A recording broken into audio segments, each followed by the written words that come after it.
നടി ശാന്തി കൃഷ്ണ രണ്ടാം തവണയും വിവാഹമോചിതയായി. അമേരിക്കൻ വ്യവസായി ബിജോർ സദാശിവനുമായി പരസ്പര സമ്മതപ്രകാരമാണ് വേർപിരിഞ്ഞത്. നടി ശാന്തി കൃഷ്ണ വീണ്ടും വിവാഹമോചിതയായി. കൊല്ലം സ്വദേശിയും അമേരിക്കൻ വ്യവസായിയുമായ നിലവിലെ ഭർത്താവ് ബിജോർ സദാശിവനുമായുള്ള വിവാഹബന്ധമാണ് വേർപിരിഞ്ഞത്. ഇരുവരും കർണാടകയിലെ ഒരു കുടുംബ കോടതിയിലാണ് വിവാഹമോചന കേസ് ഫയൽ ചെയ്തിരുന്നത്. ബന്ധം പിരിയാൻ സമ്മതമാണെന്ന് ഇരുവരും കോടതിയെ അറിയിച്ചിരുന്നു. ഇതേ തുടർന്നാണ് വിവാഹമോചനം അനുവദിച്ചുകൊണ്ട് കോടതി കഴിഞ്ഞ മാസം ഉത്തരവായത്.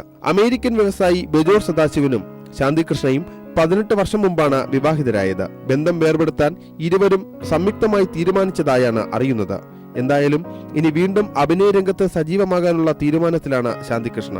ആദ്യം ശാന്തികൃഷ്ണ നടൻ ശ്രീനാഥിനെയാണ് വിവാഹം ചെയ്തിരുന്നത്. കേരളമൊട്ടാകെ ശ്രദ്ധേയമായ ആ താരവിവാഹം പിന്നീട് വിവാഹമോചനത്തിൽ ചെന്നെത്തുകയായിരുന്നു. പിന്നീടായിരുന്നു 1998 കൊല്ലം സ്വദേശി ബിജോർ സദാശിവനുമായുള്ള വിവാഹം നടന്നത്. അടുത്തിടെ ഒരു അഭിമുഖത്തിൽ തന്റെ തിരിച്ചുവരവിനെക്കുറിച്ച് ശാന്തി പരാമർശിച്ചിരുന്നു. കുടുംബ പ്രശ്നങ്ങളാണ് വിവാഹബന്ധം വേർപിരിയാൻ കാരണമെന്ന് അറിയുന്നു. News desk.